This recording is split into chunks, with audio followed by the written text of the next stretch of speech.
வணக்கம், இது உங்கள் ஜாப் 360 தமிழ். நம்ம இந்த வீடியோவில் என்ன பார்க்க போகிறோம்னா டிஎன்யூஎஸ்ஆர்பி எஸ்ஏ எக்ஸாமுக்கான அடுத்த அப்டேட் நியூஸ் தான் பார்க்க போகிறோம். ஆல்ரெடி டிஎன்யூஎஸ்ஆர்பி எஸ்ஏ எக்ஸாம் 2025க்கான ரிசல்ட்டு போன மாதம் 27ஆம் ரிலீஸ் பண்ணியிருந்தாங்க. அந்த ரிசல்ட்டையுமே ஒரு 2 நாளில் கேன்சல் பண்ணிட்டாங்க. அதுக்கப்புறம் நமக்கு ரீ ரிசல்ட் வரதா சொல்லியிருந்தாங்க. டெக்னிக்கல் இஷ்யூ இருந்துச்சு, அதாவது டெக்னிக்கல் டிபார்ட்மெண்ட் கேண்டிடேட்ஸ் அவங்களுக்கான அப்டேட் எடிட் பண்ணுற ஆப்ஷனில் எடிட் பண்ணும்போது சாஃப்ட்வேர் இஷ்யூ ஆயிடுச்சு அப்படின்ற மாதிரி நமக்கு ஒரு விளக்கம் கொடுத்துருந்தாங்க டிஎன்யூஎஸ்ஆர்பிலேருந்து. அதுக்கப்புறம் நிறைய பேர் கேஸும் ஃபைல் பண்ணியிருந்தாங்க இந்த ரிசல்ட்டை பற்றி. ரிசல்ட் எங்களுக்கு கேன்சல் பண்ணணும், அது மட்டும் இல்லாமல் தமிழில் நிறைய கொஷின்ஸ் கேட்கல, அது மாதிரிலாம் நிறைய கேஸ் ஃபைல் பண்ணியிருந்தாங்க. இப்போ இந்த கேஸை பொறுத்தளவுக்கு அப்டேட் நேற்றுக்கு ஒரு அப்டேட் வந்துருந்துச்சு. வீடியோ மேக் பண்ணி நம்ம சேனல் நான் அதுக்கான அப்டேட்டுமே கொடுத்துட்டேன். அதாவது அதில் என்ன கொடுத்துருந்தாங்கன்னா February 24 வரைக்கும் நமக்கு ரிசல்ட்டை அனௌன்ஸ்மெண்ட் பண்ண மாட்டோம் அப்படின்னு டிஎன்யூஎஸ்ஆர்பி சைடாக நமக்கு அதை கொடுத்துருந்தாங்க. அதுவுமே எதில் சொல்லியிருந்தாங்கன்னா மதுரை ஹைகோர்ட்டில் அவங்க ஒரு பதில் கொடுத்துருந்தாங்க. வர 24ஆம் தேதி, அதாவது February 24, அந்த February 24 தான் நமக்கு ஆல்ரெடி கொடுத்துருந்த ரிசல்ட் படி ஃபிசிக்கலுக்கான டேட் அதுதான். அந்த டேட்டில் கண்டிப்பாக நாங்கள் அந்த டேட் வரைக்குமே ரிசல்ட் கொடுக்க மாட்டோம் அப்படின்னு சொல்லியிருந்தாங்க. மதுரை ஹைகோர்ட்லேயுமே அவங்க அந்த பதில் சொல்லியிருந்தாங்க. நெக்ஸ்ட் ஹியரிங் வர February 24 இருக்கும். அந்த February 24 கண்டிப்பாக டிஎன்யூஎஸ்ஆர்பி உங்களோட பதிலை சொல்லணும் அப்படின்ற மாதிரி மதுரை கிளையும் உத்தரவு கொடுத்துருக்காங்க. இப்போ வர 24ஆம் தேதி தான் இந்த கேஸ்க்கான அடுத்த அப்டேட் என்ன, அல்லது நெக்ஸ்ட் ஹியரிங்கா, அல்லது அதில் நமக்கு ரிசல்ட் சொல்ல போகிறாங்களா, அப்படி எல்லாமே வர February 24ஆம் தேதி தான் நமக்கு தெரிய வரும். ஸோ அதுக்கான அப்டேட் வந்துச்சுன்னா நான் அதையுமே வீடியோ மேக் பண்ணி போடுறேன். இப்போ இந்த வீடியோ எதுக்குன்னு பார்த்தீங்கன்னா, இதில் நிறைய பேர் கேட்டிருந்த சந்தேகங்கள், அது மட்டும் இல்லாமல் நிறைய பேர் தமிழ் மீடியம் ஸ்டூடெண்ட்ஸ்க்கு தமிழில் 10 கொஷின்ஸ் கேட்கல, ஏன் கேட்கல அப்படின்ற டவுட் இருந்துச்சு. இதனால் கேஸுமே ஃபைல் பண்ணியிருந்தாங்க. அதில் என்ன சொல்லியிருந்தாங்கன்னா, தமிழ் மீடியம் ஸ்டூடெண்ட்ஸ் தமிழை நம்பி இருந்தோம், தமிழில் 10 கொஷின் இருக்கிறதுனால ஒவ்வொரு மார்க்குமே நமக்கு கட் ஆஃபில் ரொம்ப ப்ளே பண்ணும், பெரிய ரோல் ப்ளே பண்ணும். இதில் 10 கொஷின் 10 மார்க் தமிழ் மீடியம் ஸ்டூடெண்ட்ஸ்க்கு இல்லாமல் போயிடுச்சு. அதே டைமில் இங்கிலீஷில் நீங்கள் சொல்லியிருந்த மாதிரி 10 கொஷின் கேட்டிருந்தீங்க, அப்படிலாம் கேஸ் ஃபைல் பண்ணியிருந்தாங்க. அது கூடவே நிறைய ஸ்டூடெண்ட்ஸ் என்ன பண்ணியிருந்தாங்கன்னா ஆர்டிஐ மூலமாக டிஎன்யூஎஸ்ஆர்பிட்டே கொஷின் கேட்டிருந்தாங்க. அதாவது ரைட் டு இன்ஃபர்மேஷன் வழியாக கொஷின் நம்ம ரைஸ் பண்ணலாம். அதை மாதிரி ரைஸ் பண்ணி கேட்டிருக்கும் போது டிஎன்யூஎஸ்ஆர்பியுமே அதுக்கு ஒரு விளக்கம் கொடுத்துருந்தாங்க.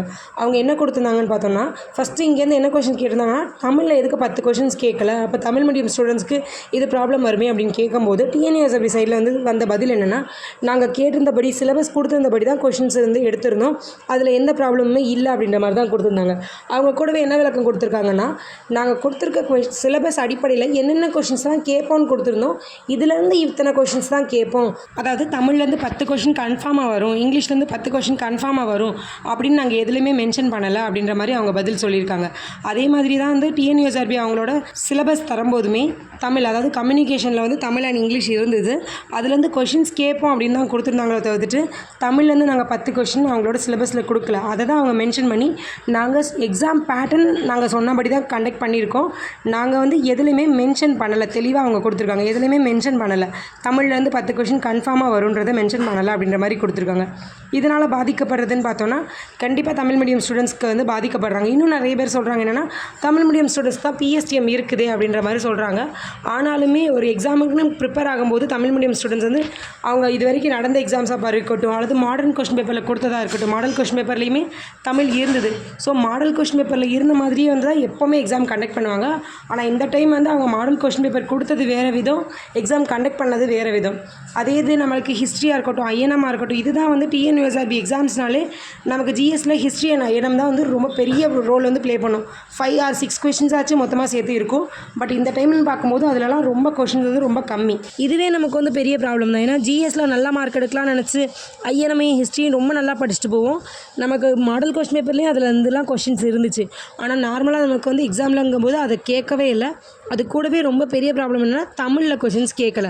அதே டைமில் இங்கிலீஷ் மீடியம் ஸ்டூடெண்ட்ஸ்க்குமே 10 கொஷின் அவங்க சொன்ன மாதிரி 10 கொஷினுமே கேட்டுட்டாங்க. இதனால் இங்கிலீஷ் மீடியம் ஸ்டூடெண்ட்ஸ்க்கு அந்த 10 மார்க்கில் 1 மார்க் கூட கம்மியாக போகிறது இல்லை. ஆனால் தமிழ் மீடியம் ஸ்டூடெண்ட்ஸ்க்கு அதனால் பாதிப்பு நிறைய இருக்குது. ஏன்னா 0.5 மார்க், 1 மார்க் இதில் கூட கட் ஆஃப் மாதிரி போஸ்டிங் வாங்குறவங்களும் உண்டு, அதனால் போஸ்டிங் போகிறவங்களும் உண்டு. அதனால் நிறைய பேர் கேட்டிருந்த கேள்வி என்னென்னா, தமிழ் ஏன் கேட்கல. ஆனால் அதுக்கு பதிலாக டிஎன்யூஎஸ்ஆர்பி சொன்ன பதில் இதுதான். நாங்கள் சொன்ன மாதிரி பேட்டர்ன் படி தான் பேட்டர்ன் எதுவுமே நாங்கள் சேஞ்ச் பண்ணலை. அதாவது பார்ட் ஏல இத்தனை கொஷின், பார்ட் பியில் இத்தனை கொஷின், இது எதுவுமே நாங்கள் சேஞ்சஸ் பண்ணலை. ஆனால் எத்தனை கொஷின் கேட்கணும் அப்படின்றது எல்லாமே நாங்கள் எதுலேயுமே மென்ஷன் பண்ணலைன்னு அவங்க தெளிவாக எக்ஸ்ப்ளனேஷன் கொடுத்துட்டாங்க. இதை தாண்டியும் ரிசல்ட் எப்படினாலும் மாறலாம். ஏன்னா இன்னுமே கேஸ் கோர்ட்டில் தான் இருக்குது. கோர்ட்டு சொல்கிறது தான் ஃபைனல் டிசிஷனாக இருக்கும். அதனால் ரிசல்ட் எப்படினாலும் மாறலாம். அது கூடவே ஒரு 7 கொஷின்ஸையும் வந்து அப்பீல் பண்ணியிருக்காங்க. இந்த கொஷின்ஸ்க்கு வந்து மார்க் வேணும் அப்படின்றது. இது எல்லாமே வந்து கோர்ட்டு கையில் தான் இருக்குது. கோர்ட் என்ன ரிசல்ட் தரப்போகிறாங்க அப்படின்றத செக் பண்ணணும். ஏன்னா வந்து அவங்க அந்த 7 கொஷின்ஸுக்கு மார்க் தர்றாங்களா, அல்லது வந்து ரிசல்ட்டை இன்னுமே வந்து அடுத்த ஹியரிங்க்கு தள்ளி வைக்கிறாங்களா, அப்படி எல்லாத்தையுமே வந்து வர February 24 தான் பார்க்கணும். ஸோ அதுக்கான அப்டேட் வந்துச்சுன்னா நான் கண்டிப்பாக வீடியோ மேக் பண்ணி போடுறேன். இன்னுமே வந்து எக்ஸாம் வைப்பாங்களா, ரிசல்ட் வைப்பாங்களா அப்படின்னு வந்து நிறைய பேர் எக்ஸ்பெக்ட் பண்ணிகிட்டு இருக்கீங்க. எதுவாக இருந்தாலும் மேபி ரிசல்ட் வைக்கலாம், எக்ஸாம் வைக்கலாம், அல்லது ரிசல்ட்டே தரலாம். ஆனால் வந்து ரிசல்ட் தான் தரதுக்கு 100% சான்ஸ் இருக்குது. ஏன்னா TNUSRBயில் அவங்களோட வெப்சைட்லேயே அதுதான் கொடுத்துருக்காங்க. நாங்கள் ரிசல்ட் வந்து தந்துடுவோம், சீக்கிரமாக வந்து ரிசல்ட் தரப்போகிறோம் தான் கொடுத்துருக்காங்க. ஏன்னா TNUSRBலேருந்து அஃபிஷியலாக நோட்டீஸும் கொடுத்துட்டாங்க. நாங்கள் கண்டிப்பாக ரிசல்ட் தருவோம் அப்படின்னு கொடுத்துருக்காங்க. அந்த ரிசல்ட்டையுமே வந்து February 24 வரைக்கும் வந்து இப்போத்துக்கு தரமாட்டோன்னு தான் சொல்லியிருக்காங்களோ தவிர்த்துட்டு வேறு எந்த அப்டேட்டுமே அவங்க கொடுக்கல. ஸோ வந்து எக்ஸாம் வரதுக்கு வந்து 90% வந்து சான்ஸ் கிடையாது. ரிசல்ட் வரதுக்கு தான் சான்ஸ் இருக்குது. ஏன்னா கோர்ட் சைட்லேயுமே வந்து ரிசல்ட் கொடுக்கறதுக்கு அவங்க எந்த தடையுமே விதிக்கலை. வந்து இன்னும் விதிக்கலை. கோர்ட்டில் இருக்க கேஸ் படி பார்த்தோன்னா அவங்க அந்த 7 மார்க் தரப்போகிறாங்களா, 7 கொஷின்ஸ்க்கு மார்க் தரப்போகிறாங்களா, அல்லது நெக்ஸ்ட் ஹியரிங் வரப்போதா அப்படின்றத நம்ம செக் பண்ணணும். TNUSRB நினச்சதுன்னா February 24க்கு அப்புறம் ரிசல்ட்டே வந்து அவங்க அனௌன்ஸ்மெண்ட் பண்ணலாம். ரிசல்ட் வந்துச்சுனாலும் சரி, ஆல்ரெடி வந்து ரிசல்ட் வந்திருக்கவங்களுக்கு எந்த ப்ராப்ளமுமே இருக்காது. எக்ஸாம் வந்துருந்துச்சுனாலும் ஒரு ப்ராப்ளமும் இல்லை. ஏன்னா வந்து அவங்க நல்லா தான் படித்து தான் அவங்களுக்கு ரிசல்ட் வந்திருக்கு. ஸோ எக்ஸாம் வச்சாலுமே வந்து இன்னும் நிறைய பேர் சொல்கிறாங்க, எக்ஸாம் வச்சாங்கன்னா நாங்கள் 7000 பேர் கேஸ் போடுவோம் அப்படிலாம் வந்து நிறைய பேர் கமெண்ட்டில் கொடுத்துருக்காங்க. நீங்கள் எக்ஸாம் வச்சாலும் நீங்கள் கண்டிப்பாக நல்லா தான் எழுத போகிறீங்க. ஆனால் எக்ஸாமுக்கு வாய்ப்பு கிடையாது. மேபி எக்ஸாம் வச்சாங்க, கோர்ட்லேருந்து அந்த மாதிரி ஆர்டர் வந்துச்சுன்னா நல்லா எக்ஸாம் எழுதியிருக்கவங்க ரிட்டனும் நல்லா தான் எழுத போகிறீங்க. எதுவாக இருந்தாலுமே நீங்கள் அக்செப்ட் பண்ணிவிட்டு நெக்ஸ்ட் லெவலுக்கு வந்து ஸ்டார்ட் பண்ண ஆரம்பிச்சிருங்க. இப்போ வந்து ரிசல்ட் வந்திருக்க எல்லாருமே வந்து ஃபிசிக்கல் பண்ணிகிட்ருப்பீங்க. ரிசல்ட் வரலன்னா நீங்கள் நெக்ஸ்ட் இயர்க்கான எக்ஸாம் ஆனுவல் பிளானரே ரிலீஸ் ஆயிடுச்சு. ஸோ இனிமேல் எக்ஸாம் வைப்பாங்களா அப்படின்னு வந்து வெயிட் பண்ணுறதை தவிர்த்துட்டு நெக்ஸ்ட் எக்ஸாமுக்கு நல்லா ப்ரிப்பேர் பண்ண ஆரம்பிச்சிருங்க. ஏன்னா அடுத்தடுத்த எக்ஸாம்ஸ் வருது. நம்ம TNUSRBயாக இருக்கட்டும், TNPC சைட்டாக இருக்கட்டும், அல்லது RRB சென்ட்ரல் கவர்மெண்ட்டில் இருக்க RRBயாக இருக்கட்டும், SSCயாக இருக்கட்டும், அவங்களோட ஆனுவல் பிளானர் வந்து ரிலீஸ் பண்ணிட்டாங்க. அதுலேயுமே நமக்கு 10th 12th முடித்தவங்களுக்கு, நெக்ஸ்ட்டு டிகிரி முடித்தவங்களுக்கு எல்லாத்துக்குமே வந்து தனித்தனியாக எக்ஸாம் இருக்குது. அதாவது 10th முடித்தவங்களுக்கு கூட RRB குரூப் D இப்போவுமே வந்து ஆன்லைன் அப்ளிகேஷன் ஓப்பனில் தான் இருக்குது. ஸோ 10th முடிச்சிருந்தீங்கன்னா நீங்கள் அதுக்குமே அப்ளை பண்ணி அதுக்கான ப்ரிப்பரேஷன் பண்ண ஆரம்பிச்சிருங்க. அதில் நமக்கு இங்கிலீஷ் கிடையாது. RRBயை பொறுத்தவரைக்கும், ரயில்வே எக்ஸாம்ஸை பொறுத்தளவுக்கு நமக்கு அது அப்படியே வந்து இங்கே இருக்க TNPC எக்ஸாம் சிலபஸ் தான் அங்கேயுமே இருக்கும். கொஞ்சம் தான் டிஃப்ரெண்ட்டாக இருக்கும். அதுலேயுமே நமக்கு வந்து இங்கிலீஷ் அப்படின்ற ஒரு எக்ஸாமே கிடையாது. So GS and maths, reasoning இதுதான் இருக்க போகுது. So next level of exam என்னது, நெக்ஸ்ட் நம்ம என்ன பண்ணலாம் அப்படின்றத யோசிச்சுட்டு உட்காந்துங்க. இன்னுமே வந்து எக்ஸாம் வருமா அப்படின்றது யாரும் வெயிட் பண்ணி டைமை வேஸ்ட் பண்ணாதீங்க. வெயிட் பண்ணுங்கள். கோர்ட்லேருந்து கேஸ் முடிவு வந்தோடனே நமக்கு அது தெரிய வந்துடும். அது வரைக்குமே வந்து டைமை வேஸ்ட் பண்ணாமல் நல்லா எக்ஸாம் எழுதி ரிசல்ட் வந்திருக்கவங்க ஃபிசிக்கல் பண்ண ஆரம்பிங்க. ரிசல்ட் வராதவங்க நெக்ஸ்ட் எக்ஸாமும் உங்களுக்கு இருக்குது அப்படின்றத நினச்சிட்டு நீங்கள் அடுத்த எக்ஸாமுக்கு ப்ரிப்பேர் ஆக ஆரம்பிச்சிருங்க. ஆல்ரெடி நான் சொன்ன மாதிரி SSCலேருந்து MTS அண்ட் GD இது ரெண்டுமே வந்து 10th லெவல் ஆஃப் எக்ஸாமுக்கு வரும்.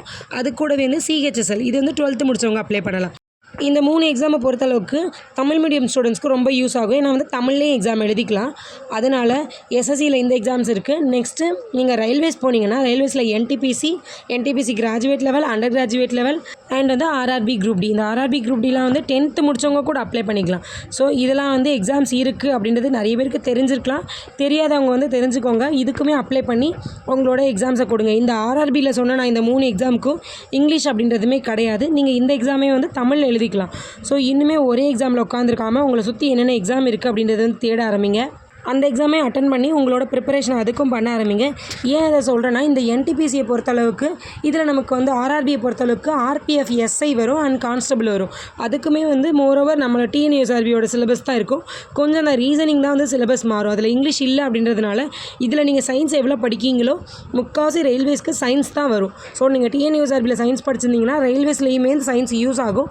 அதனால் அந்த எக்ஸாமுக்குமே அப்ளை பண்ணுங்கள். நான் TNUSRBலேருந்து அடுத்தடுத்து அப்டேட் வந்துச்சுன்னா, கோர்ட் கேஸ் ஏதாச்சும் அப்டேட் வந்துச்சுனாலும் சரி, அல்லது TNUSRBலேருந்து ஏதாவது அப்டேட் வந்துச்சுனாலும் சரி, எல்லாத்தையுமே வந்து நம்ம வீடியோவில் நான் வந்து அடுத்தடுத்து வீடியோ மேக் பண்ணி போடுறேன். அதெல்லாம் தெரிஞ்சுக்கணுன்னா நம்ம சேனலை சப்ஸ்கிரைப் பண்ணிவிட்டு பெல் ஐக்கானில் ஆல் செட் பண்ணி வச்சுக்கோங்க.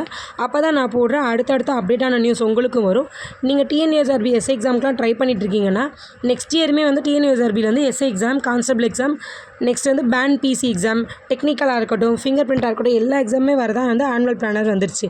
அதுக்கான ஏஜ் லிமிட் என்ன, எஜுகேஷன் குவாலிஃபிகேஷன் என்ன அப்படின்ற எல்லா எக்ஸாமுக்குமே வந்து தனித்தனியாக நம்ம சேனலில் வந்து வீடியோ மேக் பண்ணி போட்டிருக்கேன். இப்போதைக்கு டெக்னிக்கல் எஸ்ஏ எக்ஸாமுக்கான சிலபஸ் என்ன, ஏஜ் லிமிட் என்ன, எஜுகேஷன் குவாலிஃபிகேஷன் என்ன, எக்ஸாம் பேட்டர்ன் எப்படி இருக்கும், அது கூட வந்து ஃபிங்கர் பிரிண்ட்டுக்குமே வந்து syllabus, exam pattern, education and வந்து ஏஜ் லிமிட் அப்படின்ற எல்லா டீட்டெயிலுமே இருக்குது. நிறைய பேருக்கு இருக்க சந்தேகம் என்னென்னா வயது வரம்பு என்ன அப்படின்ற டீட்டெயிலை பற்றி நான் வந்து வீடியோ மேக் பண்ணி போட்டுட்டேன். அதெல்லாம் பார்க்கலன்னா நீங்கள் அந்த வீடியோவுமே பார்த்துக்கோங்க. நெக்ஸ்ட் நம்ம சேனலில் பேண்ட் பிசியாக இருக்கட்டும், நெக்ஸ்ட் வருஷத்துக்கான கான்ஸ்டபிள் அதாவது பிசி எக்ஸாமுக்கான வயது வரம்பு என்ன அப்படின்ற எல்லா டீட்டெயிலுமே வந்து நான் அடுத்த வீடியோவில் போடுறேன். அந்த வீடியோலாம் உங்களுக்கு வரணும்னா இப்போவே வந்து சப்ஸ்கிரைப் பண்ணி வச்சிட்டிங்கன்னா அந்த வீடியோக்கான நோட்டிஃபிகேஷன் உங்களுக்கு வரும்.